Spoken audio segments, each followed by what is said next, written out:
Geek Vibes Live is rated G for geek.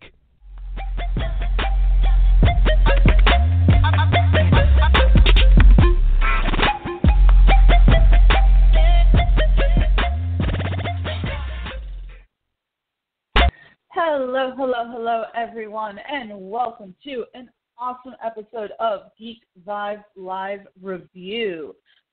It's been a while since we've done one of these review shows. I believe the last one that we did was the second season of Netflix's You, and we're back with another Netflix original, and that is Narcos Mexico Season 2. I am super excited to break down the second season of Narcos Mexico. I absolutely loved this season. I love this franchise. And yeah, so I'm really excited to break it down, and especially to do so with the very man that I pretty much forced to watch the second season just so that I'd have someone to do this review with. But let me please introduce you to our El Presidente, Juwan. How are you tonight? I am good, and no, Tia didn't force me. It's a great show. I watch, the Narcos, and Tia was talking about how good Narcos Mexico Season 1 was. So, when you told me no one else really is watching it, I'm like, I got you, Tia. It wasn't that high on my list to get to. But I'm like, I won't mind speeding it up a little bit, getting right into it, and I'm glad I did, because as soon as I started it, I couldn't stop. So I'm like, it all worked out. And I thank you so much for that. I didn't mean force it was a bad show and I forced you, but I know that you have so many, as do I, so many shows on my list. Anytime someone's like, you've got to watch this, and I'm like, all right, well, that needs to get behind the 10 other shows that everyone keeps telling me that I need to watch. But I was a huge fan of the original Narcos series, the first 3 seasons, and you and I spoke about this a little kind of in pre-show, that I'll admit that the first season of Narcos Mexico doesn't rank the highest for me with the whole franchise. I still kind of give that to the first 2 seasons of the original Narcos, even though I will say that Narcos Mexico Season 2 ranks pretty high as well now. But let's just kind of start right off. What were your initial thoughts going into Season 2? Especially because, say, Season 1 maybe wasn't as great as the previous Narcos seasons. They definitely weren't, but it's always good to temper your expectations. It's soothing. It's the best way to make sure that you don't set these insane expectations that logically it just probably can't meet. So my mindset was just, now that you've established a story, that's why, when I go into movies that I know are going to be trilogies, I always go into the first movie like, this is a story builder. This is where you build the story. This is where you kind of bring us in. Second movie should be all out action, not action in the sense of like fighting. So it's just like all out. And then the third one kind of just wraps everything up. So first season to me was very much a journey. It was a slow, grinded out story. And then the payoff was this season. This season was more of your grit. It was more of your right into the action, right into the heart of it. So my expectations pretty much were just, I was along for that long-ass ride. Now that I've gotten to my destination, make that ride worth it. And this season did that times 2. It was so freaking good. And like I said before, I'm really glad that I started it. Yeah, I have to agree 100%. Season 1 established a lot.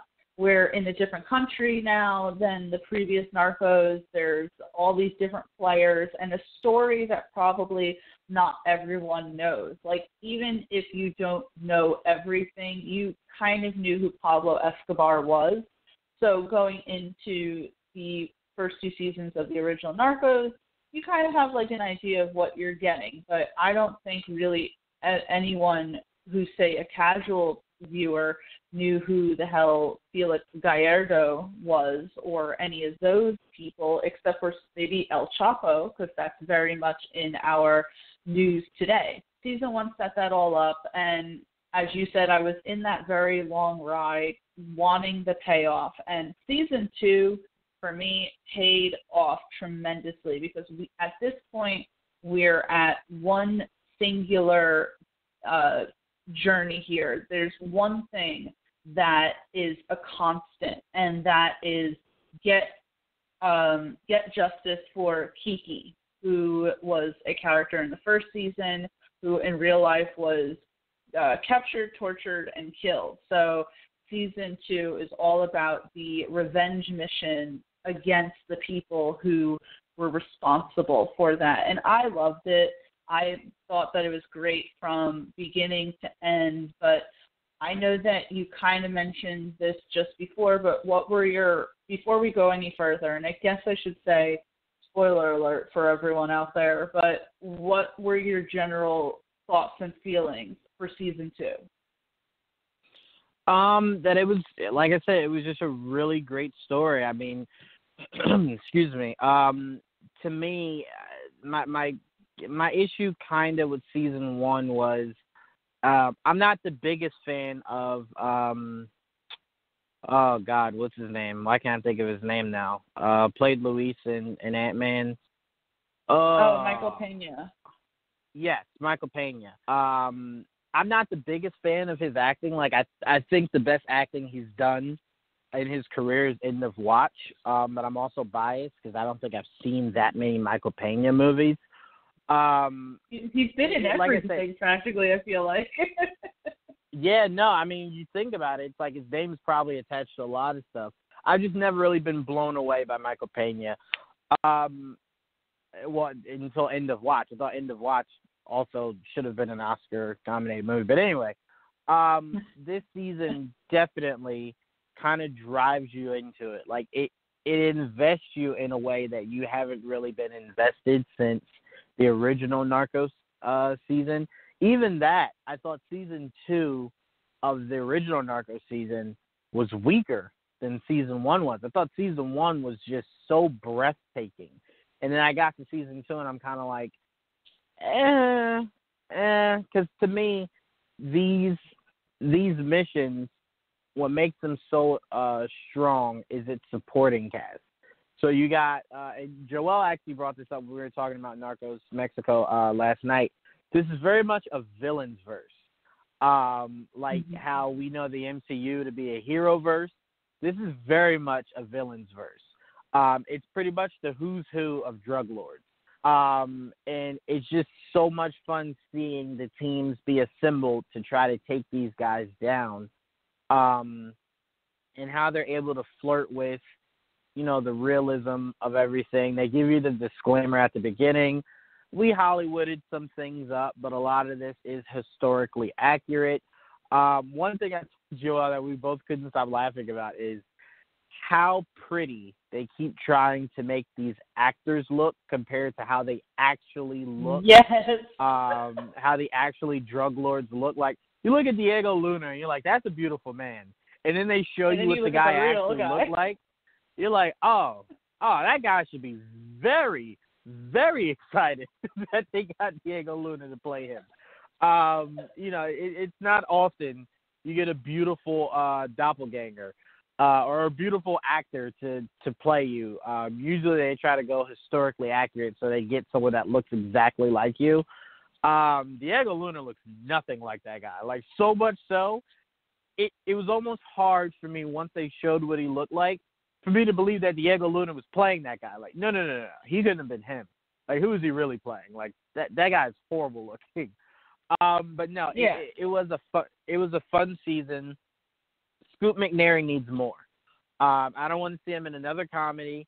I don't want to see him in another low-budgeted. I want to see Scoot McNairy become the star that Scoot McNairy should have always been. This guy can act circles. And he legit was the lifeblood of this season. And very much so was what carried me from beginning all the way to end. I love Scoot McNairy. And last thing, Tia, I'm going to pass it right back to you. One thing these narco shows have been able to show us from the beginning all the way to now is how corrupt not only the the Mexican government or the Colombian or whatever government is, how corrupt our government is, and how at every turn our government tells these guys who are risking their lives, no one will ever really know. And it's like, what? What do you mean no one will know? I want people to know that I almost died trying to, fight for Kiki, or I almost died trying to fight for, getting drugs off of our streets. And our government's kind of just like, not only are we not going to acknowledge that you existed, we're not even going to acknowledge that this even happened. So everyone who died, they died for nothing. So it's like, It's so painful because at the end of the day, that's the underline. Like, that's the underline. Like, some of this was for nothing. Like, so it sucks seeing how accurate our government is portrayed. Yeah, and I'll touch upon that in a second, as well as Scoot McNairy's performance, because you are 100% correct. I believe there was even a article or interview with Scoot that he was saying this is a commentator on how pretty much you constantly have these guys who go down and they feel like they're making a difference, they're risking everything, and really in reality it has done nothing except for perpetuate the drug war, continue on with the deaths and corruption and things that are still happening to this day. But I wanted to kind of backtrack a little and comment just because I thought it was so funny, and I'm so happy you brought it up because it is something that my boyfriend Paulie and I talk about all the time when we watch Narcos and Narcos Mexico, is how pretty all of the actors are compared to their real life doppelgangers. I mean,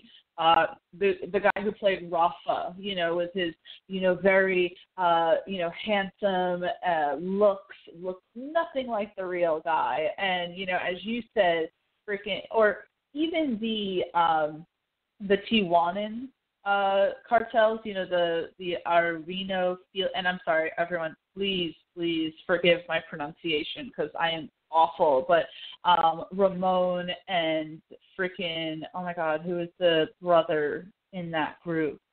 Anyway, they all look like 10 times better than the real people, and it's hilarious to me, but I guess they didn't want to necessarily get people who looked historically accurate because they probably thought that people wouldn't be as invested. We as a society are very superficial, and we want to see beautiful people, even if they are corrupt drug lords. But what you said about Michael Pena is exactly why I would say probably Narcos Mexico Season 1 doesn't rank as high for me. I like Michael Pena, and I feel like I've seen a lot with him in it, but I just don't think, unfortunately, he was as strong as a lead in his own season, because obviously the season was his season, and you can even argue that the second season was his season even though he wasn't on screen, but his death motivated everything that happened in season 2. But in the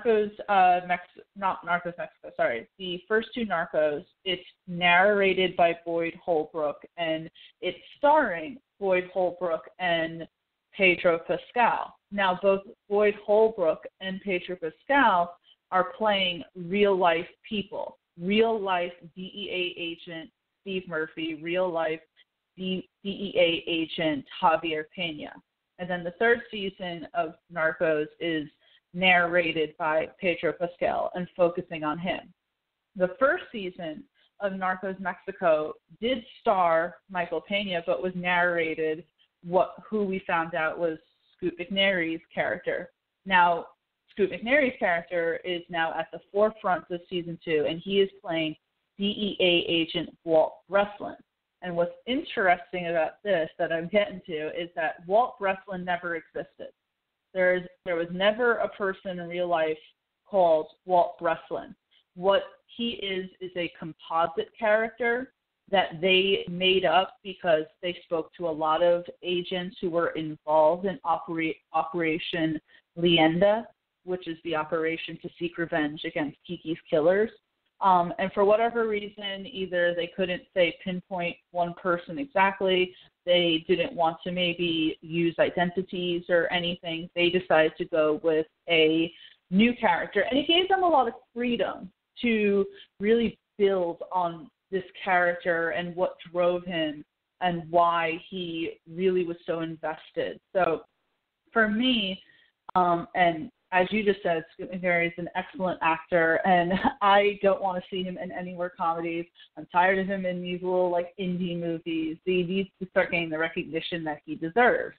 And I really loved his character's journey because what we saw in the first few episodes, his character was very much just driven by one thing and in a way was probably a little one-dimensional.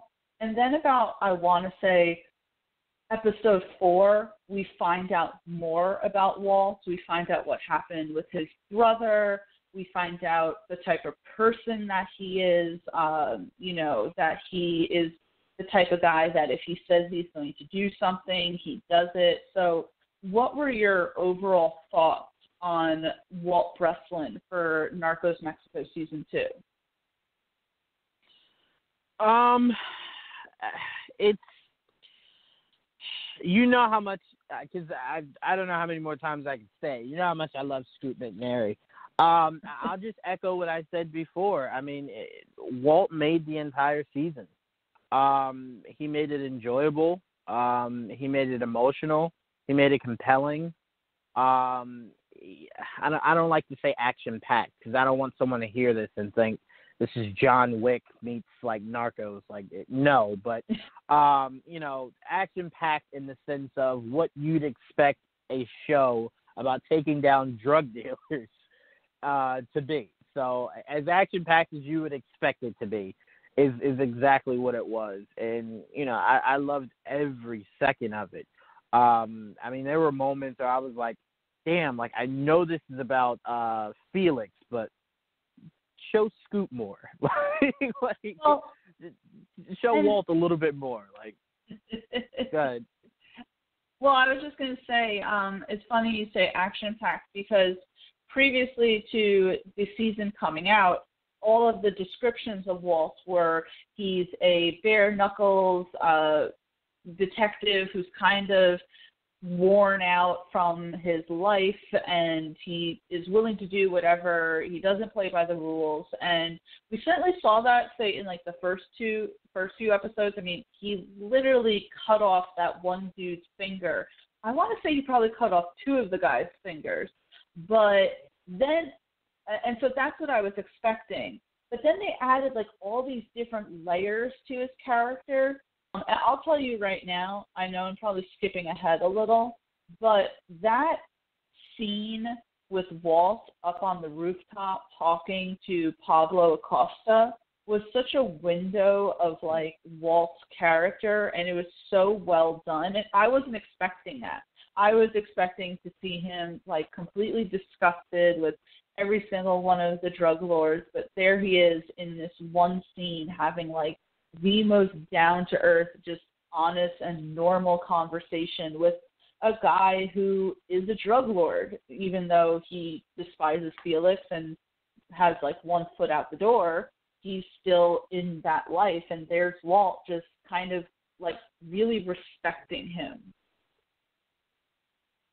Yeah, it was one of those things where it was this isn't a show where it's kind of just all right, it's as simple as we're going to focus on Walt and these guys are here to get revenge for Kiki's murder. Like, no, it goes in depth. It shows you exactly how hard things are for Walt in his life, like all the way around. It's not as simple as like, oh, he's just here, like, they're here to get a job done and he's going to go back home. Like, no, I mean, we saw, I believe it was his sister-in-law. We saw how difficult it was for him to kind of work through that. Trying to become a better uncle, obviously. Didn't think he was doing a good enough job as an uncle. So he wanted to become more invested, but it's like it's not really that easy. For her, for you to just pop back in. I mean, because every time you're there, I think she even said this. Every time you're there, she just sees him, like she doesn't want to see him anymore. Like that's a part of life she's trying to move on from. And Walt said it, like, it's not that easy for me. Go ahead, I'm sorry. I'm sorry, I was just going to say, like, I got that vibe from her, that she kind of was like, please leave me alone, Walt. You're coming around a little too often, and you may have all this tremendous guilt, but, like, that was my husband, and I knew he was a drug addict, and I'm trying to kind of raise my son and move on, and you just keep popping up and making it seem as if I need to constantly be here in mourning or something like that. Yeah, I think the problem was, I think obviously he was a bit estranged a little bit. He was so kind of engulfed in work. He was kind of missing out on the things that his brother was going through, his sister-in-law, his nephew were going through. So it was one of those things to where it was like reality hit when his brother died. Or murdered. Was it an overdose or was he murdered? I think he was murdered, wasn't he? It was a drive-by shooting. Right. So I think everything hit him at once. He was feeling like he was failing, not really getting the answers that he needed for Kiki's murder. He was feeling the pressure he was getting from back in D.C. And then, the effects of what just happened to his brother. So I think it all hit him at once. So, I mean, although you can kind of understand from her point of view, mentally she had probably already checked out from his brother probably years ago or months ago or weeks, whatever. So mentally she was just like, I had let go from him a long time ago. So this was more so of, I have to, like, physically let go of him because he's no longer here. But emotionally I had let go a long time ago. So I think for Walt, it was kind of like he didn't want to hear that from her because all the hurt he was feeling. So it was like you kind of parading it like I don't really feel anything. Like, kind of hurt him. And he's like, I just want to be closer to family. So I want to be here for you guys. And, I very much kind of understood where he was coming from because guilt hits you like that. And like I said, I think he was just feeling guilt from he had thought it'd be easier to get to the bottom of what happened to Kiki. I think he thought it'd be easier, for him to come and be a part of their lives and she kind of just be okay with it and everything. And the realism of it's hard. It's hard on both arenas. Just really kind of hit him all at once. But for a guy who very easily could have just started unloading his gun in every drug dealer's head, he took all that pain and hurt and put it constructively. Sure, could you say that Narcos, like all these detectives, do have the same thing in common to where they're willing to risk their team to get the job done because it's become an ego thing for them? Sure, 100%. But I really think we have to give credit to Walt for not just going balls to the wall insane and just really going reckless when he could have, because I mean that's where he was emotionally, that he easily could have tapped into that and he didn't. So I think Walt deserves a lot of credit for not just putting this group at risk more than they already were. Yeah, I mean, in reality, he definitely tried his hardest, even to the point where when he did risk the lives of all of his team and most of his team didn't walk away, he pretty much said at some point when he was sitting in front of whatever official he was sitting in front of, do whatever you want to me, but we owe it to these men to respect their wishes. So I just think that was such an interesting dynamic in the season, and it kind of goes into another point that I wanted to make, because we see, going back to Felix, right? And the one big difference that I saw with Felix as opposed to, say, Pablo Escobar, and we can't help but talk about Pablo because he was the one who started off the Narcos franchise. Even though Pablo was a despicable person and did all these really horrific things, he was still a family guy, still loved his wife and still loved his mother. But we saw with, like, Felix, he would sell, what's that meme where it's like, I will sell you to Satan for one corn chip? I mean, that was Felix, literally willing to throw everyone and anyone under the bus. And I thought it was really interesting that the show decided to focus on two drug lord characters, such as Pablo Costa and Don Juan. Two characters who are, yes, in the drug trade, but we have Don Juan, who has this big family. He's all about family. He's all about being loyal. And then Pablo Costa is all about honor, and I'm a bandit, I'm not a crook, and he has no honor, Felix. So, I mean, I guess what I would ask is, how did you feel about Felix in season 2? And he got what was coming to him, essentially. Yeah, I think with Felix, I think one thing that this show has done a great job highlighting is that none of these guys were properly taught how to not only claim power, but how to manifest it, how to maintain it. The drug game apparently is very much ego-driven. I mean, there were countless times where Felix could have put his ego aside. I mean, it's something as simple as his last act, instructing his guy to kill that guy's wife and kids. That's just a move you have to know you can't make. You know, like, there's lines that once you cross, there is never a way to come back from that. So once he did that, it was like, you have to know they're not going to, like, fuck with you anymore. Like, that's done. They won't respect you because it's just a line you don't cross. I mean, Tia, how many mafia movies have we seen where they're like, women and kids are off the table? You don't mess with women or kids. And you didn't get that message, apparently.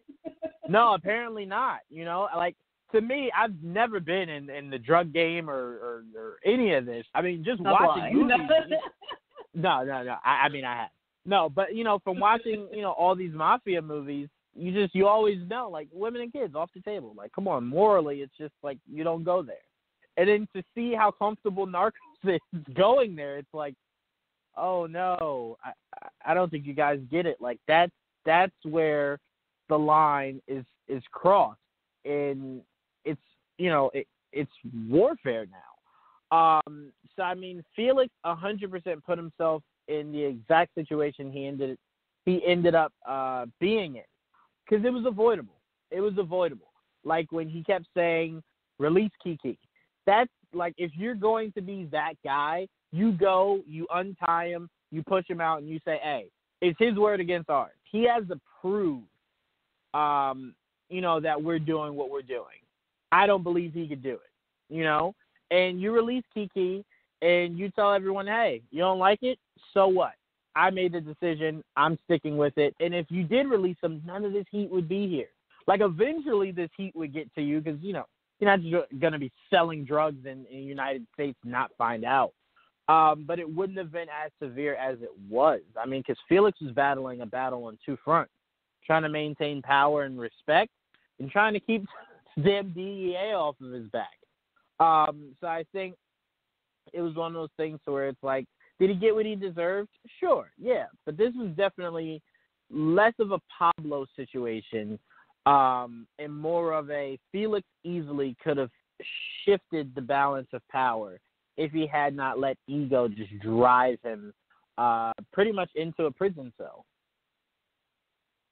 Yeah, Felix definitely just everything was like unavoidable. I don't want to say everything, but a lot of things are unavoidable because Kiki's death was something that most of the bosses, the Plaza bosses, didn't agree with, and they kept mentioning it. At the beginning of the season, when he sits down with Pacho from the Cali cartel in Colombia, tries to talk to them about money, Pacho says, well, you know, we're giving you the drugs, but apparently seizures are up by 40%. I wonder why that is. Maybe you shouldn't have killed and tortured a DEA agent, you know? Right. So we see that as a theme, and that's one reason why the bosses are not happy with him. They're not happy because they're losing money, which again is a result of Kiki's death. So as you said before, it certainly was a clash of egos because every single time Felix like sat down to speak with any of them, it's like you could feel the tension in the air. It was just so like on the tip of your tongue when it came to that. And especially, I have to talk about this one scene because it literally is one of my favorite scenes in the entire show. And it's when, so we see Felix in the beginning of the season trying to regain power because people are pissed. His Plaza bosses are pissed. His Plaza bosses are fighting one another. We have the Sinaloan cartel duking it out with the Tijuanan cartel. And he's trying to, and then on top of all this, the Colombians are screwing him over. So we see him at some point trying to regain power. And his thinking is that he's going to bring in Don Juan from the Gulf, who previously was dealing in heroin. He wants to bring him into the cocaine trade. It seems like Don Juan is going to be okay with that. And then they're supposed to all meet each other in Panama to pretty much tell Pacho from the Cali cartel that, hey, we're in charge, we're calling the shots because I have Don Juan with me. And I love this shit because if there's one thing you can say about Diego Luna, I think that he's great at showing when he's absolutely like ready to shit his pants. And I know that's very crude to say, but I feel like in that scene you could just see it so much from him. So they all sit down and Don Juan doesn't end up showing up, and Pacho pretty much reveals that he instead made a deal with Don Juan. So any leverage that Felix thought that he had went completely out the window. And in order to save himself, he ended up making this outrageous deal with Pacho to move like a shit ton more cocaine that pretty much seemed impossible and certainly set up for a lot down the line. But what did you think about that scene? Because I don't know, to me, it was one of my favorites because I was not rooting for Felix at all. So seeing him kind of just get slapped in the face by Pacho, who I forget the actor's name, but he does such a good job of being so smug. Oh, yes, please help me out. Jose, wait, which character again? Pacho, the guy from the Cali cartel, not Amado, Pacho. Pacho. I liked Pacho. He was dating hold on. Because I liked Pacho. Oh, no. Pacho was in the second season of Narcos. Yeah, that I wasn't that. Alberto Alman. Alberto is his name though. But Alberto's so good at like acting smug. Yeah, he's so good at acting smug. So in that scene when he's pretty much being all coy with Felix and he's saying, "Oh yeah, I made a deal with one of your countrymen. He looks like Al Capone, you know. Do you know him?" And it was just so great. So I mean, what were your thoughts on that scene? Because to me, it stood out. It was one of my favorites. No, I loved it. I mean, I think the thing that made me the saddest was knowing how Pacho's story was going to end. So it was like, as much as you enjoyed it, you're kind of like, damn, Pacho, I know it's not going to end great for you, man. Like, you're all smug now, but you're going to die really badly. But no, I mean, I loved it. I loved it. I am curious to hear your opinion on. I told Joel I view Narcos Mexico as a prequel. And Joel said he views it as Narcos and Narcos Mexico are existing somewhat simultaneously. And I'm kind of like, no, it's kind of like a prequel. The reason why I think he views it as simultaneously is because Escobar is in Narcos Mexico. And he obviously has not necessarily risen to the elite power that he was in, that we saw him in Narcos Season 1. And I'm like, well, you're not necessarily wrong, but it's a prequel in the sense of they mention Kiki in Season 1 of Narcos. So I'm like, Narcos Mexico Season 1 is a prequel to Narcos Season 1, because it was the whole idea of, we're taking this shit a lot seriously now because these assholes killed one of ours. So that's why everyone is like, this is serious now. This isn't just taking drugs off of the street. This is, we're dealing with the wild, wild west. These guys don't mind taking one of ours, torturing and killing them. It was the whole testament of, well, not the whole testament, but it was big for the ideology of Season 1 of the first Narcos. I think Narcos Season 2 is where you would say it almost was simultaneous to what was happening in Narcos Mexico Season 1, I think you would say. Season 1 or Season 2. Like, it literally could have been Season 2 of Narcos Mexico could have went right before Season 2 of just Narcos, and then it flows right into each other. But I still view it all as just one big pool. But I'm curious to hear, though. Like, how do you see it? I see Narcos Mexico Season 1 up to like halfway in Season 2 as a prequel. Because as you just mentioned, in probably the second episode of Narcos is when Javier says to Murphy, oh, don't worry, you're okay, because of what happened to Kiki. So not only is Kiki dead at this point, but Operation Leyenda has happened at this point.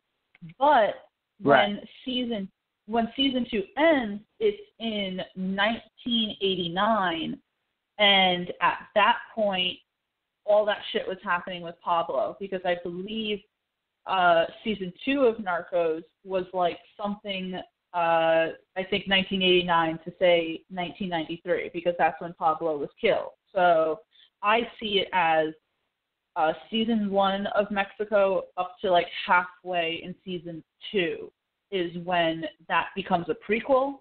And then after that, like the second half becomes running simultaneously. I do have to say, Juan, if you get sad about what happened to Pacho, you should read what happens to the character Amado. Because that's not hilarious. I shouldn't say that. I don't know why I say it's hilarious. It's just like the craziest death ever, and this isn't really a spoiler because it happened in real life. You can look it up.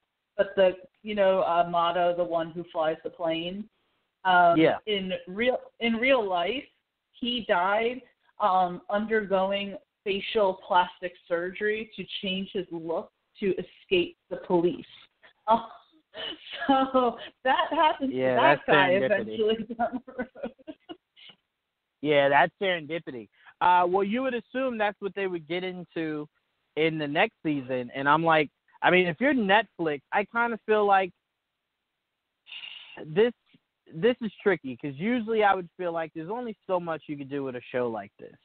But then you kind of look at it and you kind of go, they introduced so many more characters in this one season that you're kind of now like, hey, maybe you could do like 4 more seasons. Like, I mean, this, again, like you said at the top of the show, spoiler alert, if I'm not mistaken, they introduced, always escapes prisons. Oh, man, I can't think of his name. Yes, El Chapo. And I'm like, oh, shit, I want a season about El Chapo now. Like, I love El Chapo. I'd love to hear more about El Chapo. So I'm like, I would too. Go ahead. Yeah, right? El Chapo is like so interesting. he was like, they could go in a million different routes because, and we'll get to the end scene later and what that sets up. But there's so many interesting characters. Like, to me, I love Amato. And I loved that one scene that we were just talking about because you see the setup of the relationship between Amato and Pacho. Because in season 3 of Narcos, I don't know if you watched season 3, but in season 3 of Narcos is when they're tracking down the Cali cartel, and that is when Amato is first introduced. And he has a business/friendship with Pacho. So there's so much you can do there. But El Chapo was great. Like, he's one of the biggest drug lords. They just arrested him a few months ago. As you said, he was constantly escaping prison. But he was just to me, I thought he was hilarious in season 2. Like, there's this one scene where he's helping his mother make, I think they were tortillas or something, and his mom is like, oh, you always protect all these people, but who protects you? And he's like, well, my friend Koshi. And she's like, what, who else? And he's like, you. And she's like, the Lord. And he's like, yeah, I was going to say that next.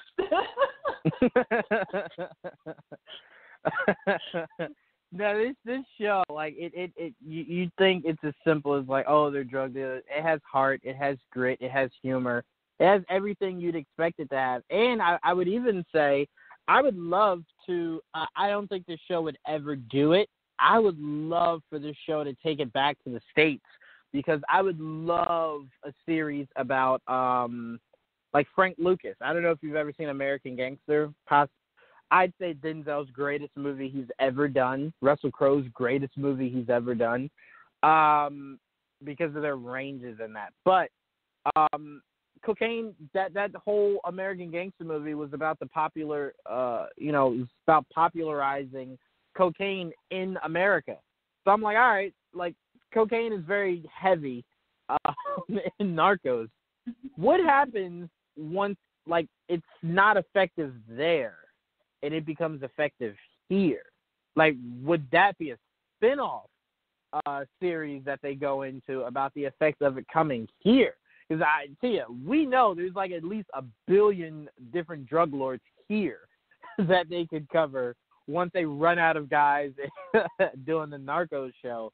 I'm like, you could spin off and do an American version and just dig right into the heart of it becoming a problem here. So yeah, I mean, season 2, like you said, introducing El Chapo and stuff like that, they've layered themselves to where it's it's season 3, season 4, season 5, however many you guys want. We've laid the groundwork that we can go to work anytime you guys want us to. So I mean, that's how great this season was. I think that they could go so many places. I think that Narcos definitely should focus a little bit more on El Chapo, not only because the actor himself was so great in that role and brought so much. That was such a great thing because season 1, we barely saw him. He was so much in the background. Season 2, they really brought him out to the forefront. But as I said, they just arrested the real El Chapo a few months ago. So that could come that could come right to modern day.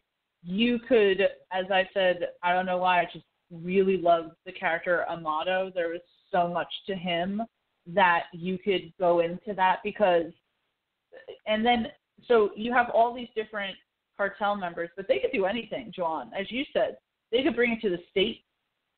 You could even go even more international. I just watched a movie the other day about a 1970s freaking South Korean narco. You could do that even if you wanted to. There's so many possibilities there. I'll keep watching them as long as they keep making them. But I really would. What I would really like is to see if they do say a third season, which I really hope they do, is a little bit more of an integration. Because we got Pacho from the original Narcos, but I just love seeing Pablo, and I know his story is done, but I'd love to see that because there is on Netflix literally a show called El Chapo, and it's like more of a reenactment type show than anything else. But they show at some point El Chapo literally goes to Pablo Escobar and says, like, let me be the transporter for you because Amado isn't doing his job correctly. And Felix now is in jail, so there's no one there. Let me do this. And that would be really interesting to see El Chapo want to take more of this major step forward into becoming the boss that we all know him as. Yeah, and I mean, I assume we're going to get to it to close out, but I thought it was very important what Felix was saying to Walt on the last episode, how he was kind of telling him, like, look, you thought it was bad when I was running it. You now have it to where there is no one person controlling all of these different, different families. They're just going like, you take here, you take there, you take there, and we never really have. Oh, I think we've lost Juwan, so we will wait for him to go back, or come back. But I believe what Juwan was kind of saying here, and it's really prevalent, the final scene between Walt and Felix in the second season of Narcos Mexico, where they're talking to each other, and Felix is saying to Walt that he's going to miss him when he's gone. And obviously we saw kind of what has happened in real life with all of the Plaza bosses branching off into their own individual cartels. And Juwan is back, so I kind of was just picking up where you were leaving off with Felix and Walt. I am so sorry. I was sitting here just talking, and I asked you something, and I'm like, Tia? And I looked down, I'm like, what the hell? I hung up by accident. But no, I was saying it was so important what Felix said, because it was true. It was like, we always hear the term, you'd rather deal with the devil you know than the devil you don't. So, I mean, that was never more true than this moment. Like, you guys thought it was horrible dealing with me. Well, what do you think it's going to be when there is no face? Like, you don't have one person you can key in on. There's families that are acting as one. But there is no head of it. Like, there's no head of the snake. There's just a bunch of snakes. So it's like, what are you going to do now that you can't hone in on one particular person? Like, sure, you stop one guy, there's like four more other people that are running things. Someone else would just step in and kind of run things. But what I was saying before I stupidly hung up on myself was, what happens when one family decides they want more power, or they don't like how you're running things, or they don't, or they think you're skimming money, or you're doing this, or you're doing that, and a war breaks, and it's now a war of the four families. I mean, if there was one important scene in all of this season 2, it was when they faded out all of the different sides staring each other down. Kind of like, yeah, kind of giving them, giving each other the look like, yeah, you just wait. That was so important to me, because it's like, it's letting you know this is temporary. It will explode at some point. And I kind of feel like Felix, 'cause to me, you don't just go, all right, well, Felix is in jail. No, if Walt comes back for season 3, which, I mean, he's fucking better. But even if he doesn't, you assume whoever takes Walt's place is going to go back to that prison to talk to Felix and see how, like, help us rein this in. Like, if you had to guess, who would you think is the face of this? Like, you're going to need his help reining all this in, because you don't know who to go for. Like, who do you go for now?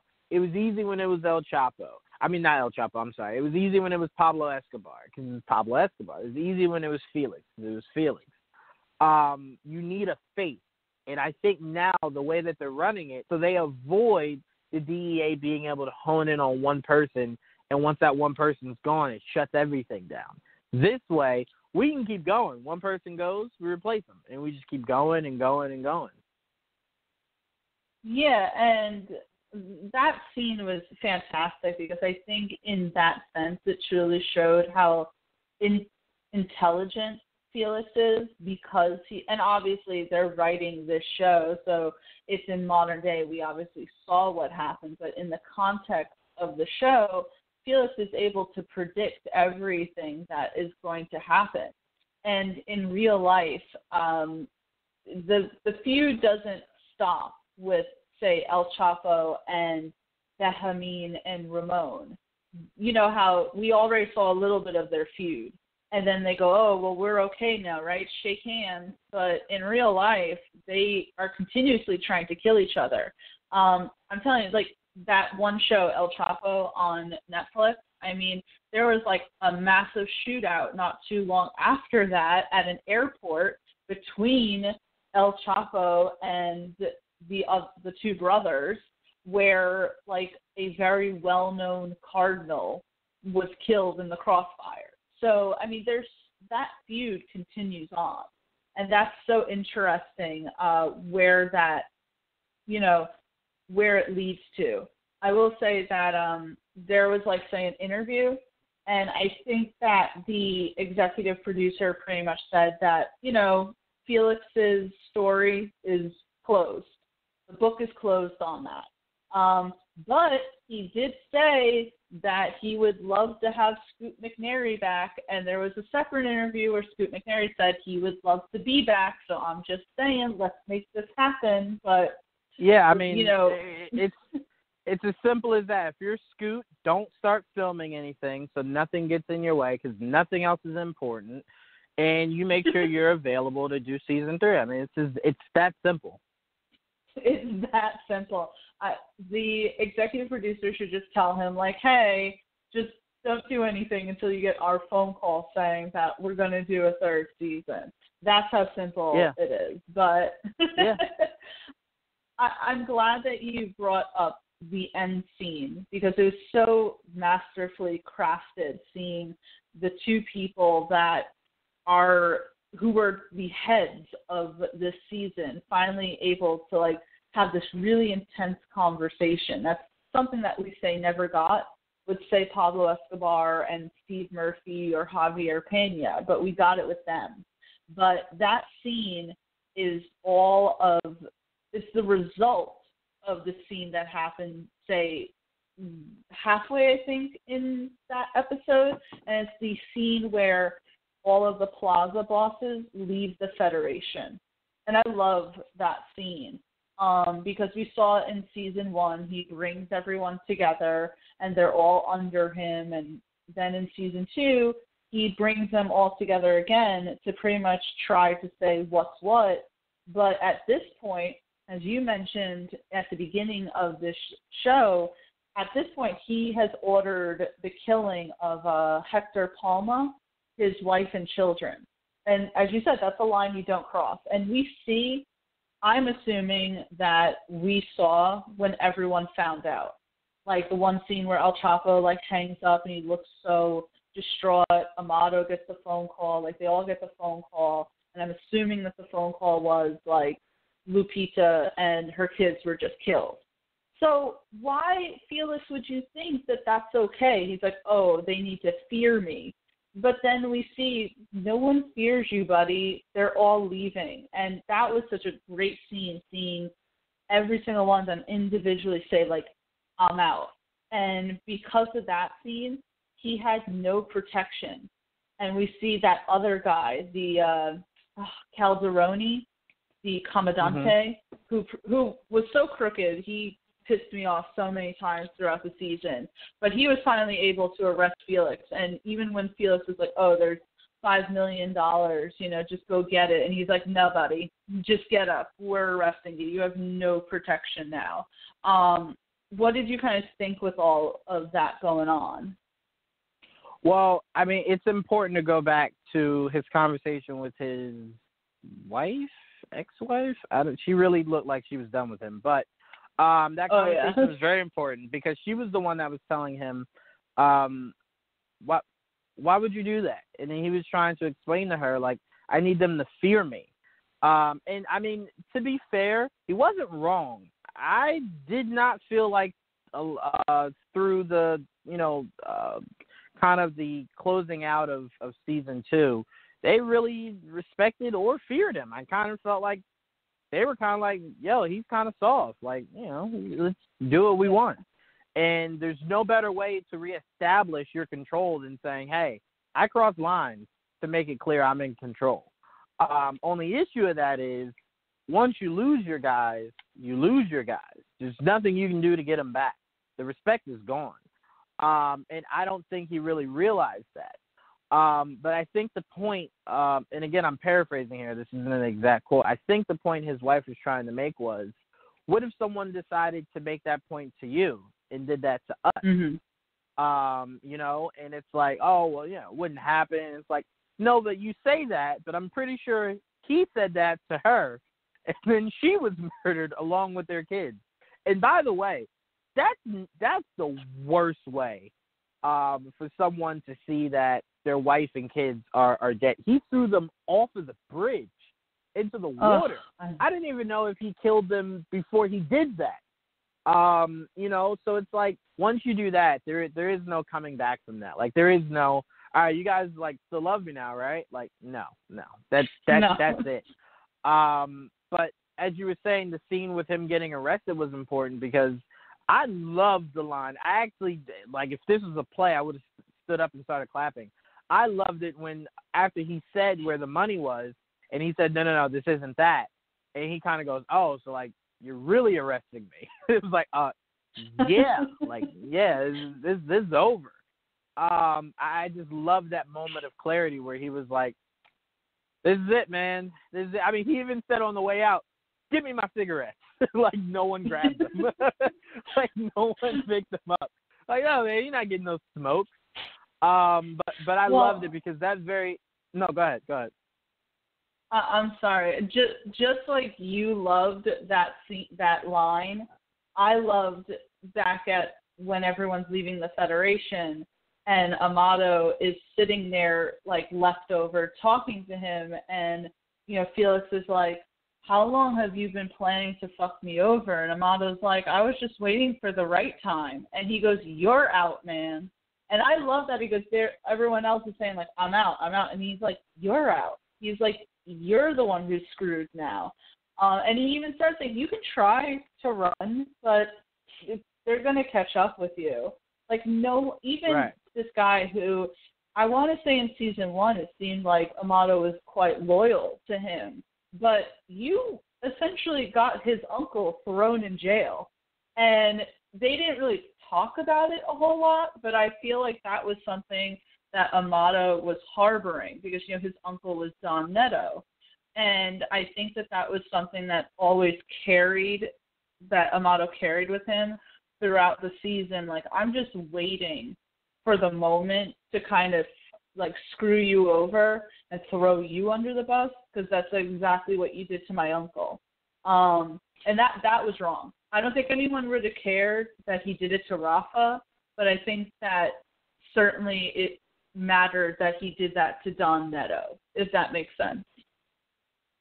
No, it does. What was the name of the guy that Mimi was with? Oh, Pablo Acosta. Right. I think that also played a part in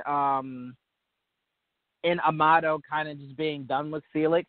Because wasn't Felix kind of responsible for the police coming down really hard on him and Mimi? Found out that he was obviously going to flip. Yes. Mm-hmm. That certainly responsible for that as well. Yes, I think that rubbed Amato the wrong way, more so than anything, because Amato made it very clear he loved him. When he kept telling him, like, yo, what's wrong? Like, what's keeping you here? Let me know. I'll handle it so you can come back home. And the fact that he stood there, was in that firefight with him, and was making sure that he was okay and everything like that, showed you how much he cared about him. And I think the one moment, and it sounds crazy, but the one moment I actually got emotional was Walt telling him, like, look, man, Mimi told me not to tell you, but, like, she's pregnant. Like, you're going to be a father. Like, I'll stand in front of you. I'll shield you. Let's go. Like, come back. We'll get you immunity. We'll get you what you need. And I don't know what went through his head. I don't know if it was ego. I don't know if he didn't truly believe that he would make it. But he, pushed Walt out of the way, which is very honorable because he very much could have used Walt as like a human shield. Pushed Walt out of the way and embraced his death. And it was really see Mimi go through it because Mimi was a writer. And Mimi kind of felt like we're close. We're close. It just, we're on the home stretch. And he kind of just saw it the other way. He wanted to go out on the shield. I still don't understand why. Maybe you can explain that to me because I really don't get why he didn't just try to let Walt help him out the best way he could. But it was very emotional to see that scene. Very, very, very emotional. I have so many thoughts about that scene. I cried during that scene. It showed you, as you said, so much of these two characters, right? Walt literally, like, Walt didn't need to do that. He literally, like, in the middle of the firefight was like, I'm going in. Here I am. Here's my signed piece of paper to prove to you that I literally went to someone and got you this deal, so you need to come with me. And he literally puts himself in front of this guy where easily he could have been shot and they could have just been like, oh, Walt tried to shoot at us or something. They could have made something up. Walt could have easily lost his life in that moment and decided to instead risk it for Pablo. And I think that Pablo respected that a lot. And that's why he was like, get down, Walt. And Walt obviously knows what this asshole's going to do. He's like, stop it. Right. But yeah, I got emotional too when he's like, listen, Mimi's pregnant. And I loved the relationship between Pablo Costa and Mimi. Fun fact before I go any further, because I'm that type of person, I have to look up everything. The real Mimi still is alive to this day, and she is doing horseback tours between Texas and Mexico. So, hey, you can go and get a horseback tour with the former lover of a drug lord. She says that though Go ahead. No, go ahead. I was going to say she had an interview where she said, although Pablo Acosta wasn't the best looking man, he was very kind. Yeah, that's funny. It's funny because as much as I would love to go out there, I couldn't, mainly because I would only want to ask her about that time. And I know she probably is like, I don't want to talk about it. And I'm like, well, I don't want to ride horses, maybe. So yeah. I'm going to get on this horse. and you're going to answer some questions, okay? But no, I mean, it's one of those things to where it's like, what I love about this series is, and, every time I tell someone this, they're always amazed. I'm like, I know nothing about any of these real life people.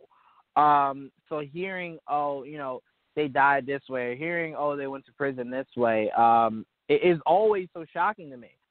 The whole season, when Pablo Escobar died, and then they showed you the real footage of, like, him in the streets, his mom holding that little press conference and everything. I'm like, I didn't know any of that was real. So it's great that this show gives you real footage, real photos, real video and stuff like that. So it adds more depth to it. So it's not just like, oh, this is a really cool show. You're like, oh, shit, like, this really happened to people. Like, Pablo Escobar really just shot up, like, a shopping plaza to prove a point. Like, this is real. It adds another layer that I really, truly enjoy.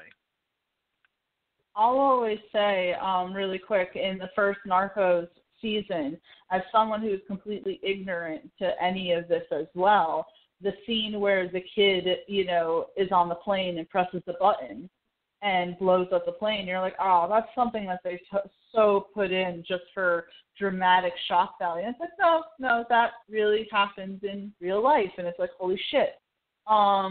But going back to the Pablo Acosta scene, because you had asked me if I could make sense of it, I can't really, except for the fact that he said in the first season, I know my end. It's in the middle of a firefight. But I was telling Brittany about this, and she was hilarious because she was like, he's so stupid. Like, you had the opportunity to have a immunity, have like witness protection, have this life with this woman who you clearly love, and you decide to throw all of that away. Like, do you think Pablo was stupid in that moment, or just prideful, or a little bit of both? Stupid. I mean, I can't say. See, the thing that I don't like is when guys do something like that. You go, he's just very prideful. To me, pride is a good thing.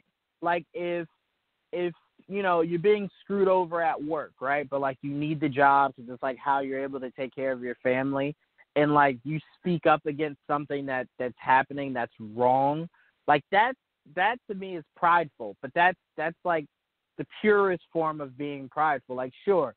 Was it stupid because now you don't have a job, now you got to figure out how you're going to feed your family and everything?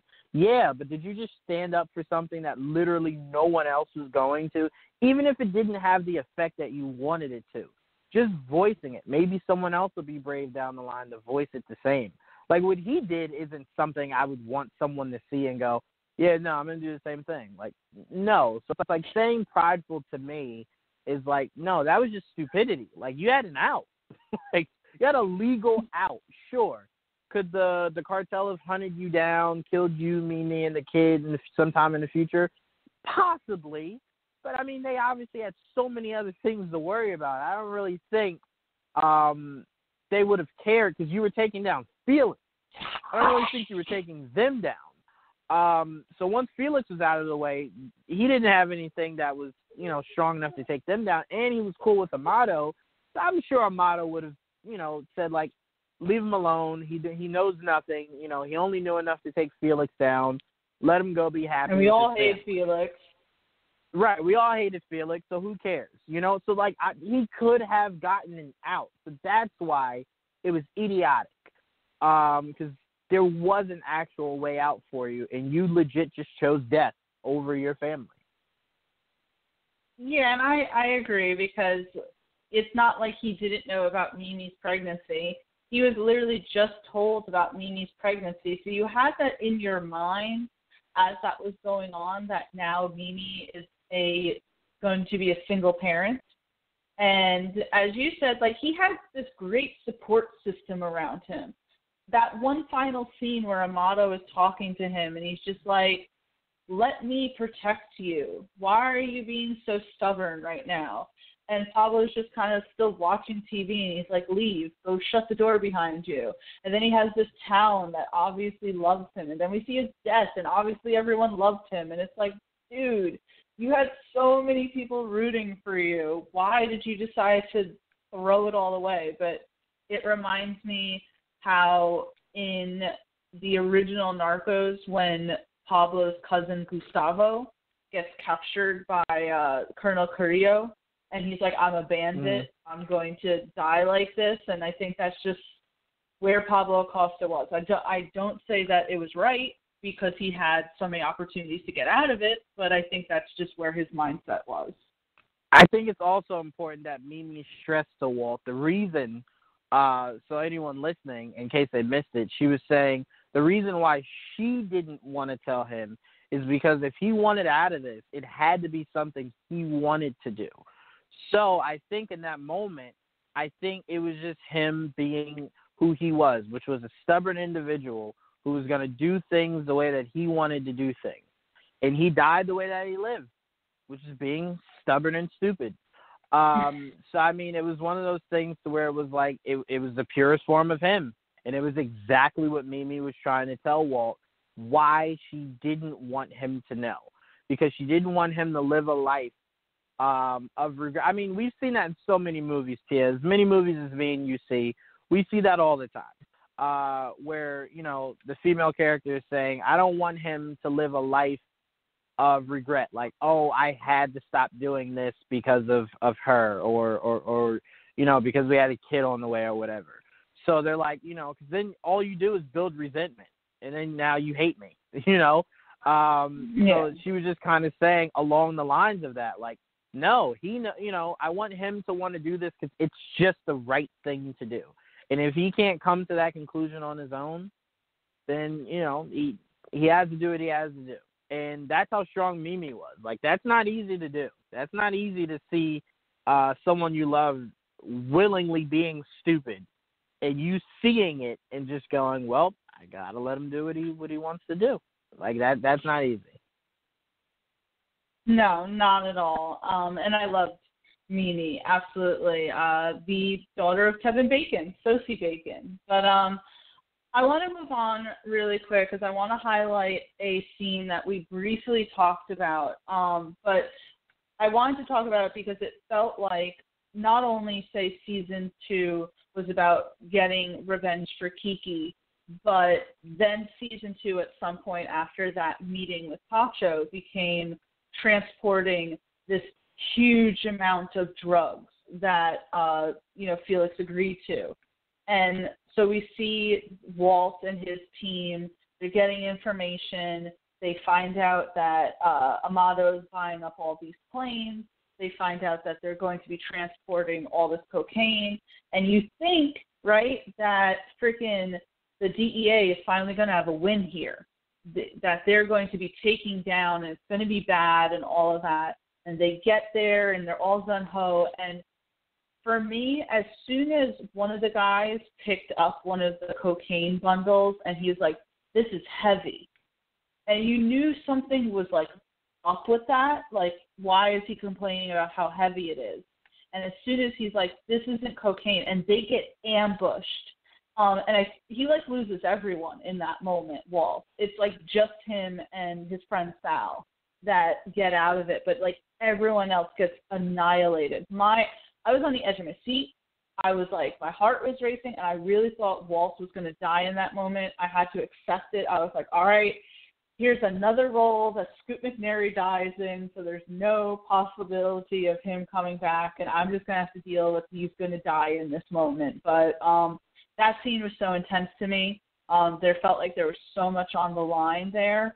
And then as that, I believe what's happening simultaneously is when Felix is helping rigging the election, which apparently was like this huge big deal in Mexico. So that whole thing was just insane to me. Did you kind of have a feeling from the get-go that mission was not going to go well for Walt, or did you kind of like hope that they would have been able to seize all of that? No, I knew it wasn't going to work out when he went back to the hideout and the cop was there, and Walt said, how did you know I was here? Like, how did you know about this place? And he was like, oh, someone told me. He's like, no. He wouldn't have told you. How do you know? Are you following me again? From that moment, it kind of just felt like, I don't know if I can trust this guy. Like, I don't know how much trust I have in him. And then we see him shoot one of Walt's guys. So, I mean, obviously, he doesn't mind putting his interests before anyone else's. And I think Walt always knew that, but Walt thought he was a means to an end. And, it didn't work out the way that Walt wanted it to. It worked out in the worst possible way. But to me, what's more important is what Felix. you said. Yeah, Felix is the only person it worked out for. But the more important thing about what you said is the election. And what was very important to me about what they said in that whole sequence of what was happening of that election was important because it happens to this day. And it happened in the election, in our last election. And what I mean by that was they were saying how they were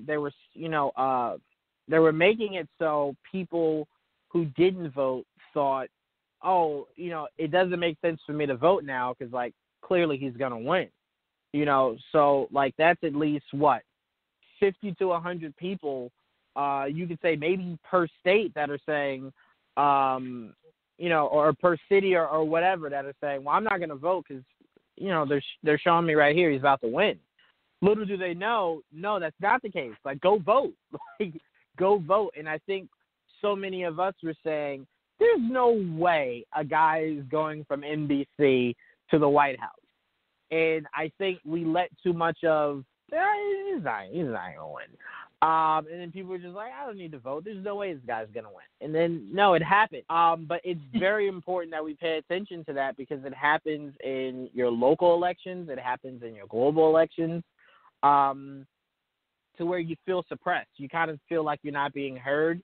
So people might even feel like, I'm not going to vote. And it's like, no, that is very important. That is the highest form of you getting yourself heard is voting. Whether or not they do it the right way, that's a different story to be had. But that was very important to me, that whole sequence, them getting caught, him shutting everything down, and then going, I don't know what the fuck just happened. And it's like, what happened. You did it. It's like, I don't know anything. Well, like, I hated that guy. I hate that guy so badly. He went downstairs. Oh. I loved it Sorry, so much. He shut everything down. He's like, oh, technical difficulties. It's like, bullshit, man. He's like, no. I don't know what happened. I don't know what's going on. I love that, but it just shows you how important how cutthroat the political world is from every avenue. It's not just an American thing. It's every avenue. I think it happened. It was worse off there because you had very little information. I think now we have all the information. I just think we have a lot of people that just don't care. There it was, well, we don't have the information. We're seeing that he won, so I don't need to vote because he won. So, I mean, it was just, that was very crucial. I was so happy that they implemented it in there, because it was knowledgeable for me. But I thought that was a bigger issue than not the air raid, but what Walt and those guys are going through. Even though as crazy as that was, I thought that whole political sequence was possibly some of the more important scenes of the entire season. I feel like that one guy, and if you look at it, obviously with the subtitles on, it said Mr. X.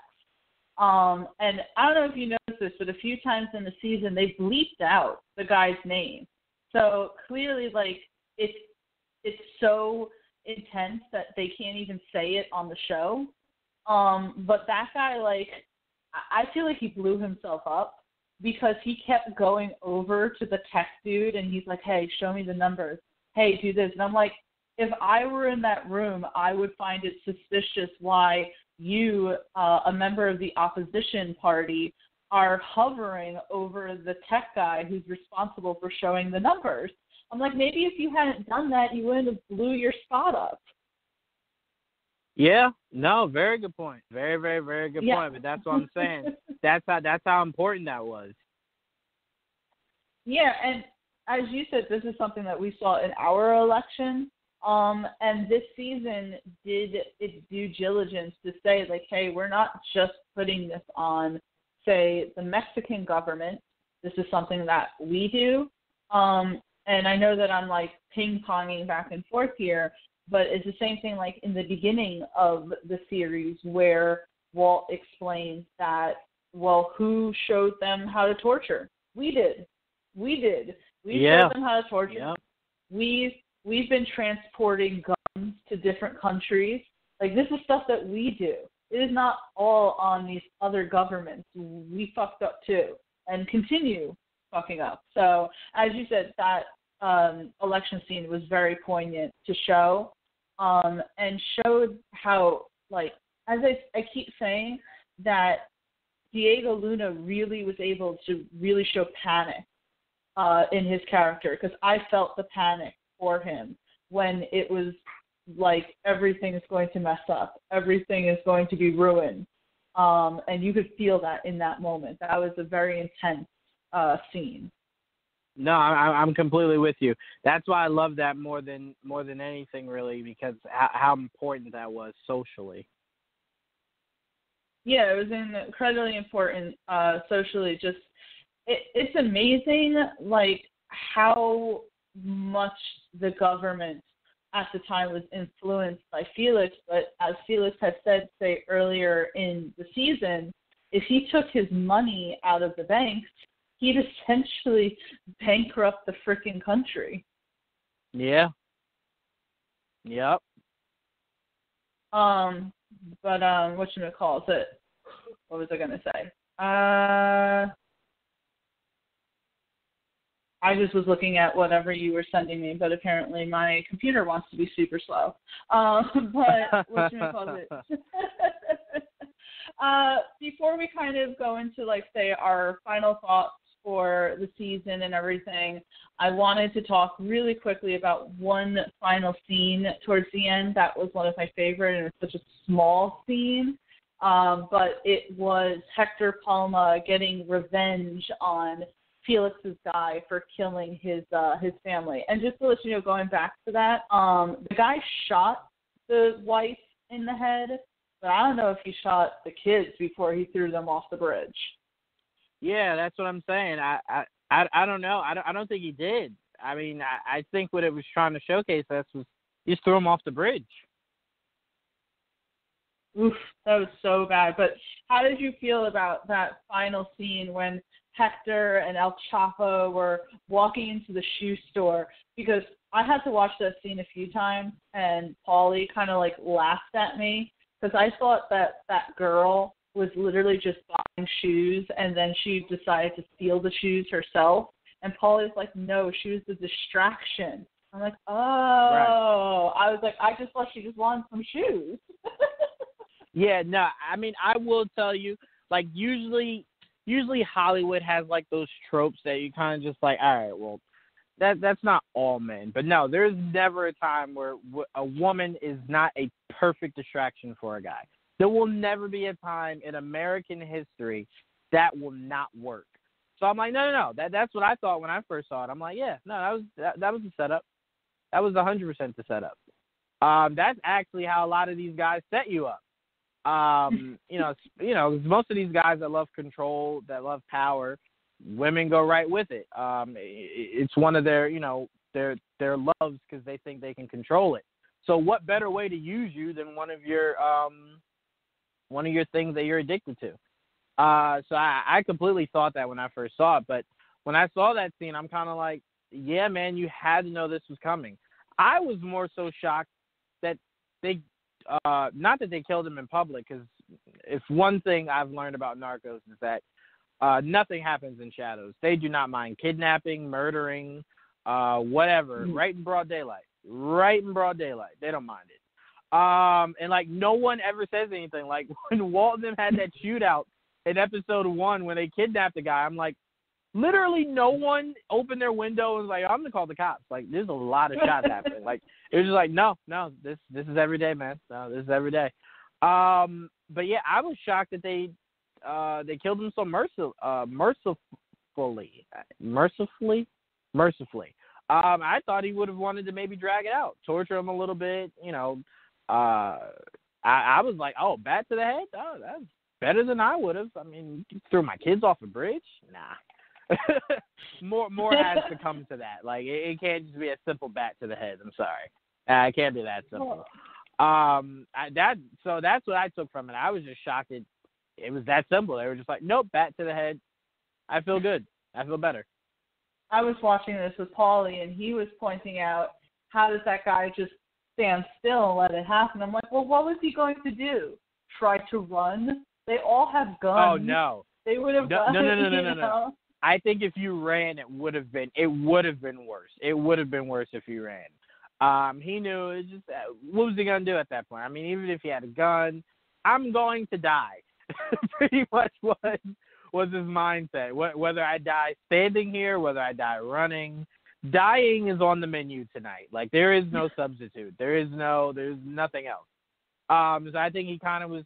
Here's the thing. In that world, you have to be okay with the idea that, no, I'm probably going to die. Like, I'm going to die. So when it comes, you're kind of just like, shit, all right, thought it'd be later, but, you know, it's now, so, all right, let's do it. I think that's I mean, pretty much the mindset of them all. It's not like he had Felix's protection anymore. Felix was gone, and he killed his wife and kids. I mean, shit. That, to me, I was just like, oh, thank God this guy got revenge, because that was foul. I mean, like, that would have been wrong altogether, but you were sleeping with the woman, and you just take her out and shoot her in the freaking head and kill the kids. I was like, that's just wrong to me. But I will say what shocked me was, because I obviously had missed something. So when he did it, I thought, because I kept saying to her, I'm like, when he pulled over on the bridge, I'm like, all right, this is weird. And then when they got out and she's like, I can't do this anymore, I'm like, oh no, you're saying it's so close to where he could throw you off of a bridge. And I'm like, I thought he killed her. Set up. Yeah, I'm like, oh, this just doesn't feel right. But I thought he killed her because she was like, nah, we can't sleep together anymore. It wasn't until Felix was talking to his wife, I was like, oh shit, Felix set this up. Like, oh, damn. I'm like, damn, Felix, that's grimy, man. That is really grimy. So I was completely left out of the loop. Like, I was like, I missed something. But yeah, no, that was, he got it better than he deserved, because I definitely thought some torture was coming.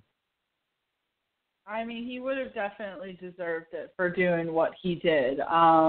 But I thought it was pretty gruesome. They showed it and everything, and I'm a big weenie when it comes to stuff like, oh, God, why do I got to see this? His brains are everywhere. But it's funny what you said. They literally do it in public. But who cares? I mean, in season 1, Rafa, like, killed that poor American journalist in the middle of this freaking restaurant. I was so gruesome. But,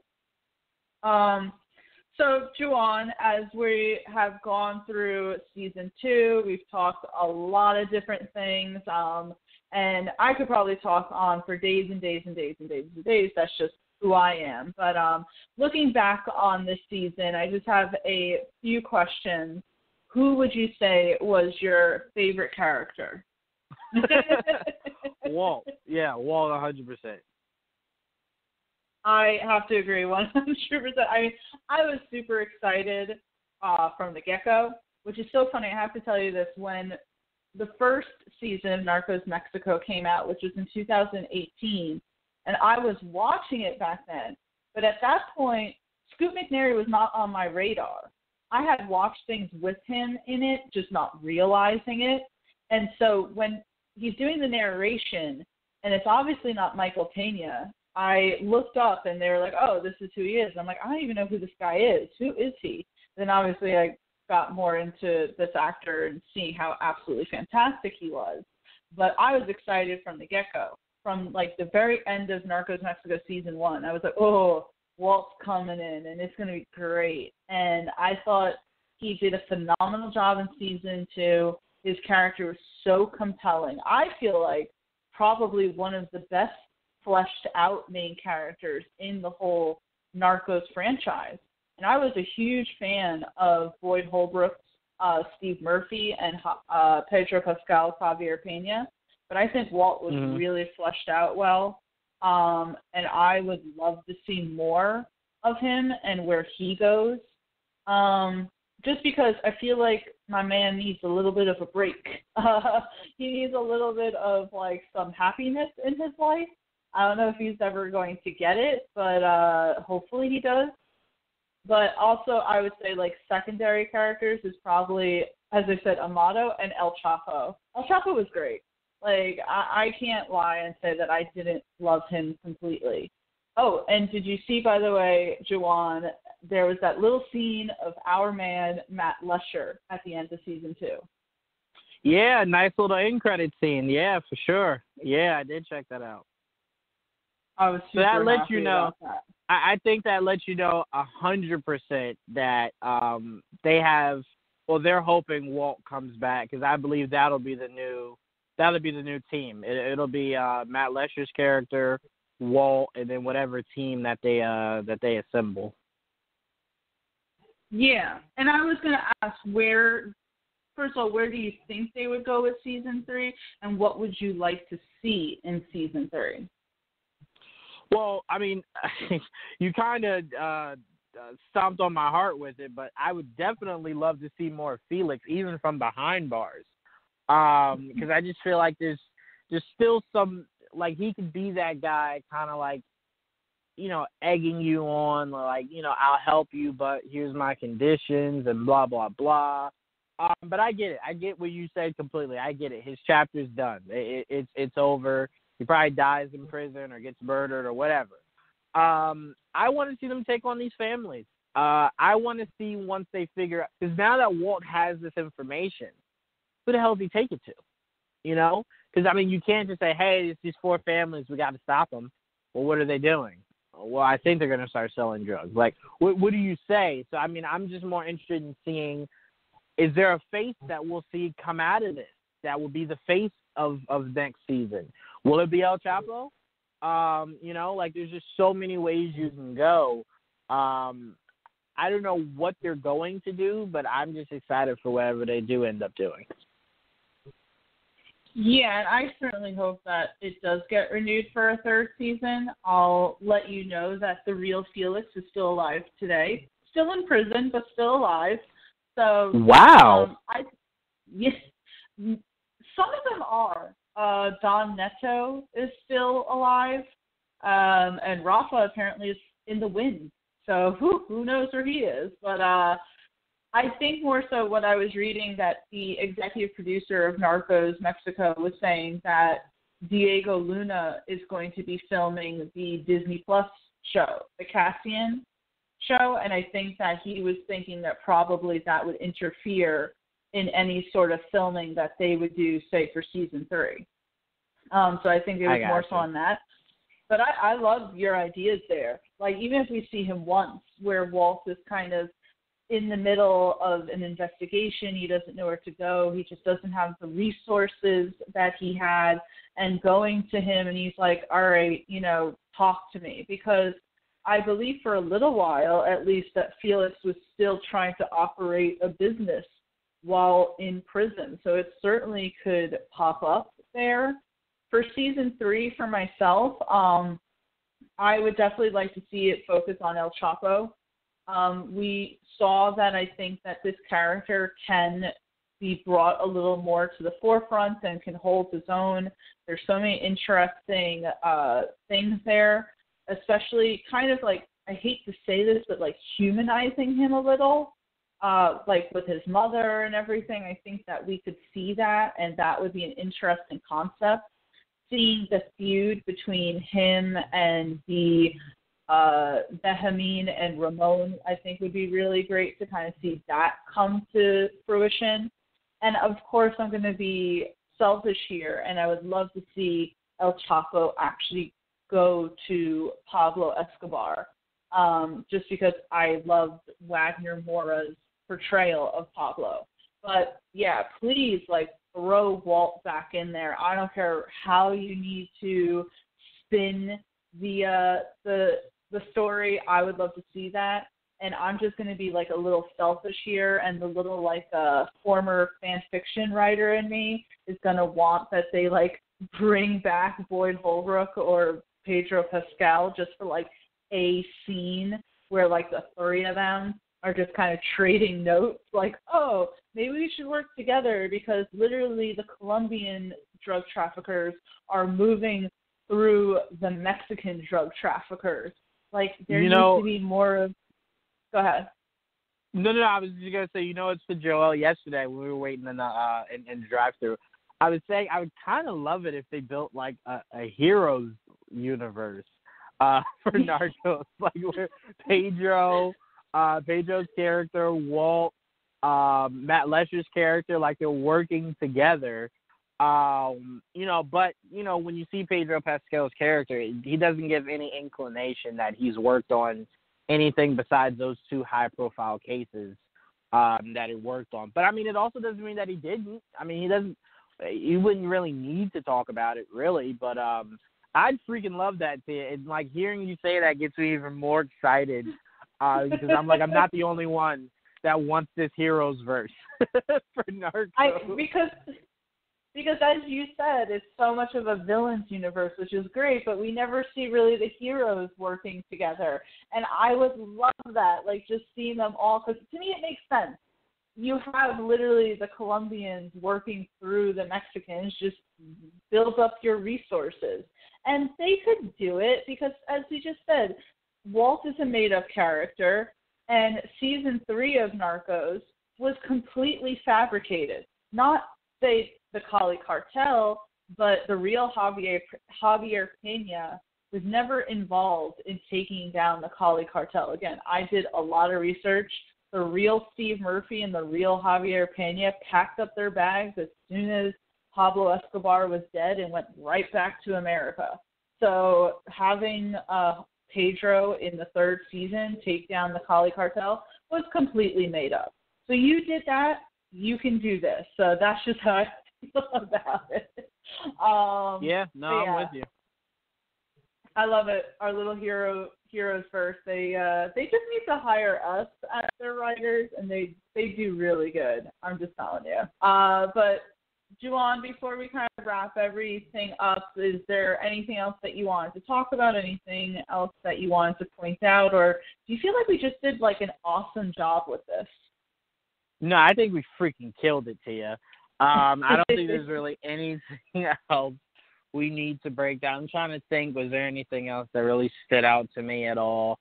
I can't really think of anything, and I hate it because I know I'm going to hang up and text you like immediately, like, damn it, Tia, I thought of this.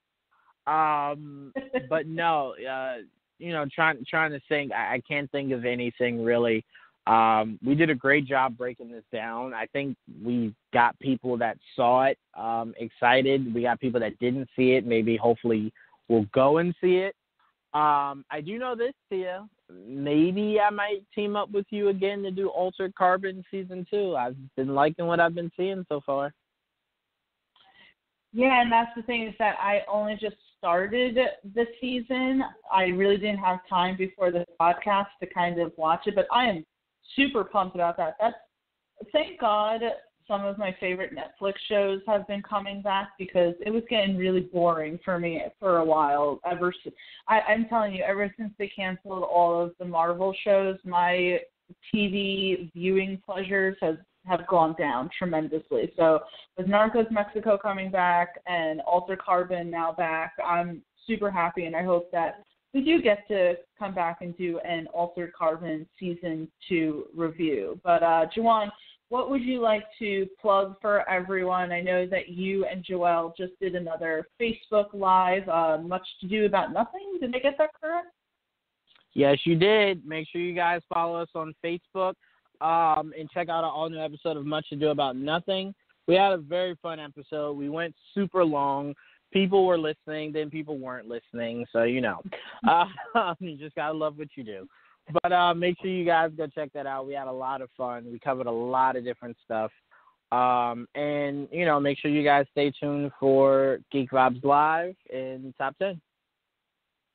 Absolutely, and you can find all of that at geekvibesnation.com, as well as our Instagram, Twitter, Facebook. We're now on YouTube. We have everything that you pretty much need, whether it is reviews, opinion pieces, or just kind of silliness, because that's what we are. We are a plethora of just geekiness. So make sure you tune in and let us know what your favorite moments from Narcos Mexico Season 2 were. Have a great day. Bye. Peace.